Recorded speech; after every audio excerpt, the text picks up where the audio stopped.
Pessoal, vamos lá? Bom dia, boa tarde, boa noite aí, anjos, né? Dependendo de quando vocês estiverem assistindo a nossa aula. A gente começa a falar aqui com a parte de composição química, dividindo ela em compostos inorgânicos e compostos orgânicos.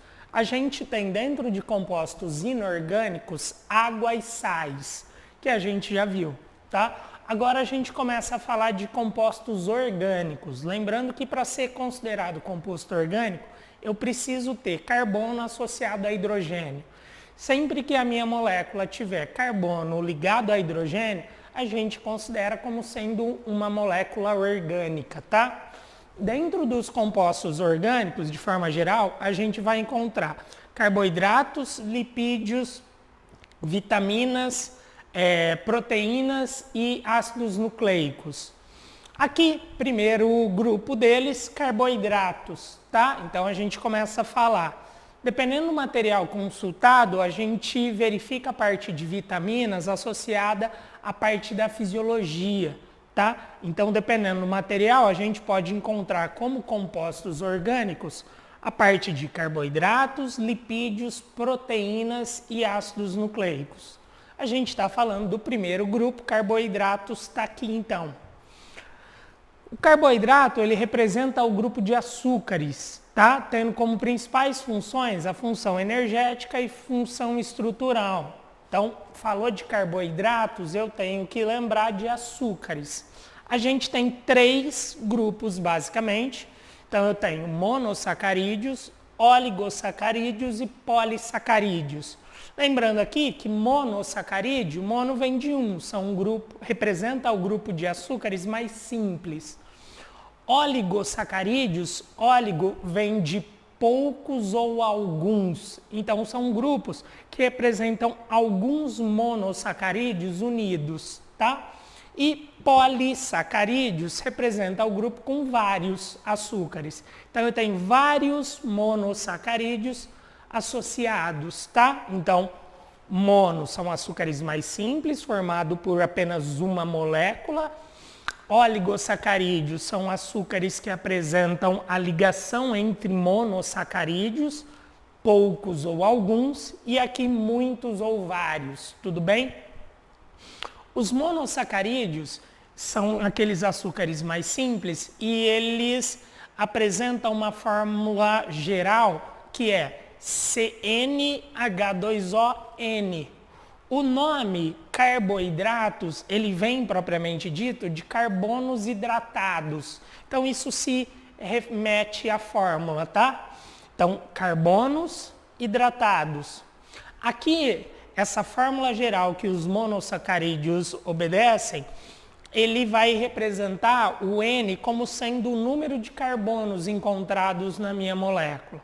Então, eu tenho os dois principais grupos quando eu tenho 5 carbonos ou 6 carbonos. Então, a gente tem que lembrar que monossacarídeos representa um grupo de açúcares, tá? Os dois grupos mais importantes dentro de vários são esses, onde eu tenho 5 carbonos ou 6 carbonos. Tudo bem, pessoal? Tá aqui, ó. Quando a gente tem 5 carbonos, a gente vai denominar aquele grupo como sendo um grupo de pentoses. Então, o prefixo aí, pente, se refere a 5, tá? Então, o Brasil, por exemplo, é pentacampeão. Então, falar penta se remete ao número 5. Então, pentoses, grupo de monossacarídeos com 5 carbonos. Eu tenho 2 açúcares que são extremamente importantes aqui e a gente precisa guardar, beleza? Eu tenho a ribose, que representa os açúcares encontrados no nucleotídeo, que é encontrado no RNA, e eu tenho a desoxirribose. A desoxirribose é um açúcar que é encontrado no nucleotídeo que forma o meu DNA. Então, ó, pentoses, riboses e desoxirriboses. Esse açúcar do RNA. Então, vou colocar aqui, ó, RNA. E desoxirribose é o açúcar do meu DNA. Então tá aqui, ó, DNA. Tudo bem, galerinha? Então, pentoses, ok pra gente. A gente fala do outro grupo extremamente importante de carboidratos que está dentro de monossacarídeo, que são as hexoses. Hexoses se remete ao número 6. Então, o Brasil é hexacampeão. Então, hex vem de 6, tá? Então, carboidratos representados por 6 carbonos apenas. Os dois principais aqui que a gente destaca, a glicose e a frutose. Lembrando que a glicose é o açúcar que tem uma importância biológica maior, né, já que participa diretamente da minha respiração celular, processo de liberação de energia e assim vai. Então, o açúcar mais relevante biologicamente falando, tá? E outro exemplo seria a frutose. Então, lembrar aqui que a minha fórmula geral, eu teria, então, quando eu tenho 5 carbonos, ficaria assim. E quando a gente tem 6 carbonos, ficaria assim, C6H12O6. Prestar atenção que sempre que a gente visualiza essa fórmula, quando a gente questiona um aluno, ele fala glicose. Então, aqui, C6H12O6 seria um grupo de monossacarídeos, que seria a minha hexose. Então, eu tenho outros açúcares que não somente a glicose ali sendo representados por essa fórmula estrutural. Beleza, moçada? Então, monossacarídeos, ok. A gente passa para oligosacarídeos. Oligosacarídeos, a palavra óligo vem de poucos ou alguns. Então, sempre que a gente estiver falando de oligosacarídeos, eu estou falando de um grupo onde eu tenho vários açúcares formados por mais de um monossacarídeo. Principal grupo aqui é o que a gente denomina de disacarídeos.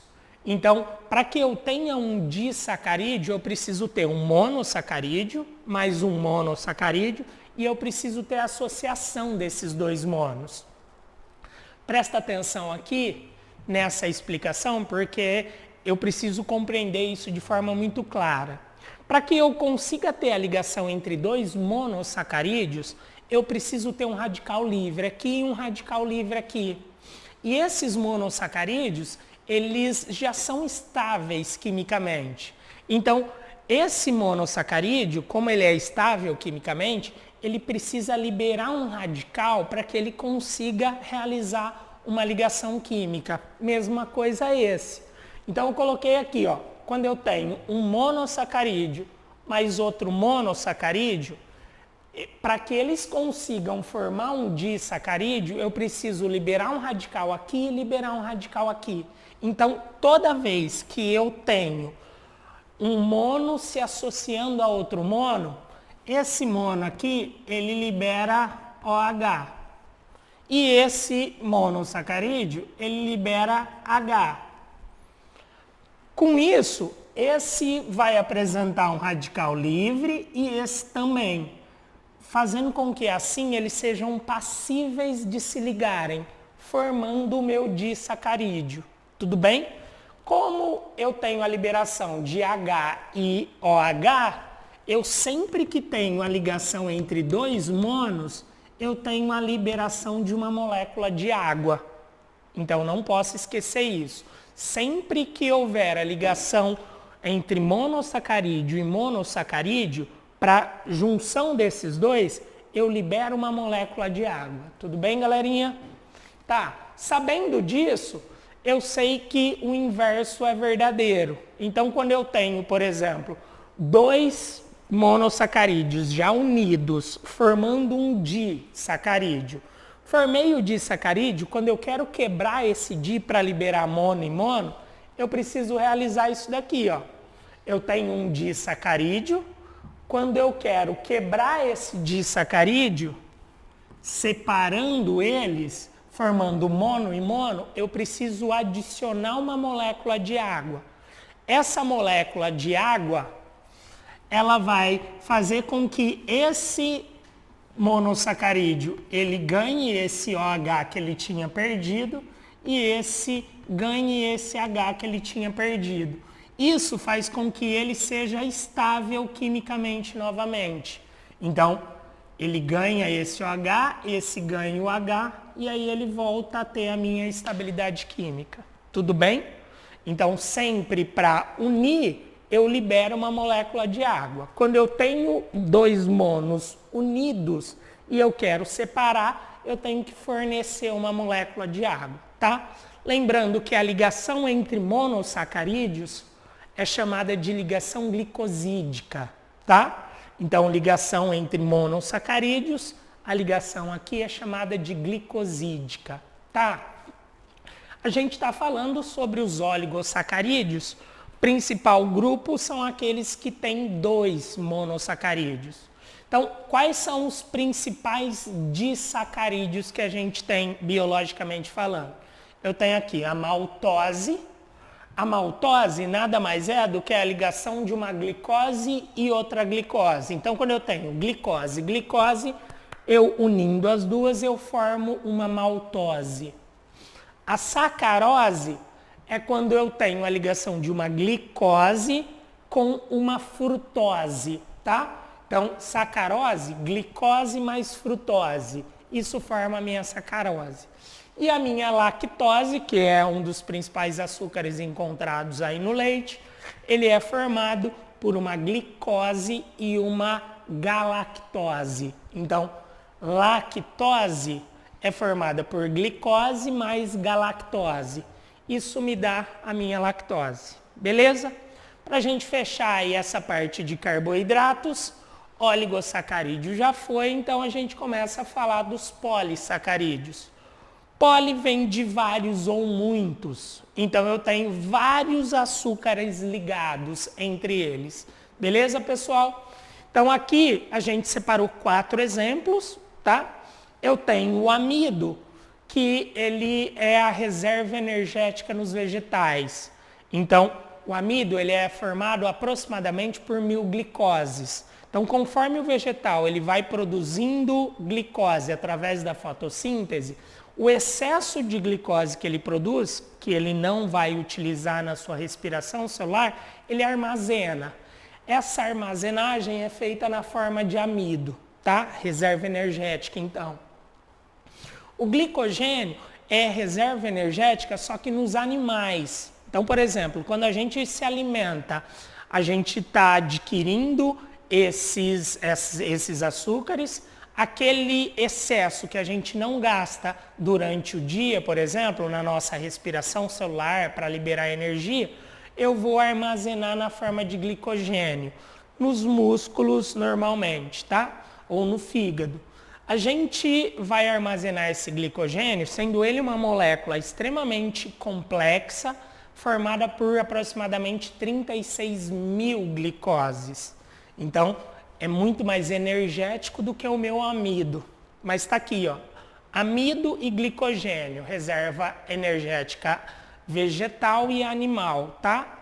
Então, as duas principais funções de carboidratos, energética e estrutural.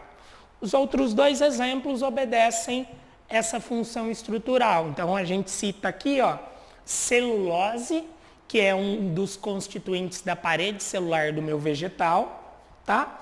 E a quitina, que é um dos constituintes da parede celular dos fungos, além de ser formador daquele exoesqueleto lá nos artrópodes, beleza? Então, função aqui estrutural. Pessoal, para a gente fazer um resuminho, então, ó, carboidratos, eu tenho 3 grupos básicos, monossacarídeos, oligosacarídeos e polissacarídeos. Funções energética e estrutural, beleza?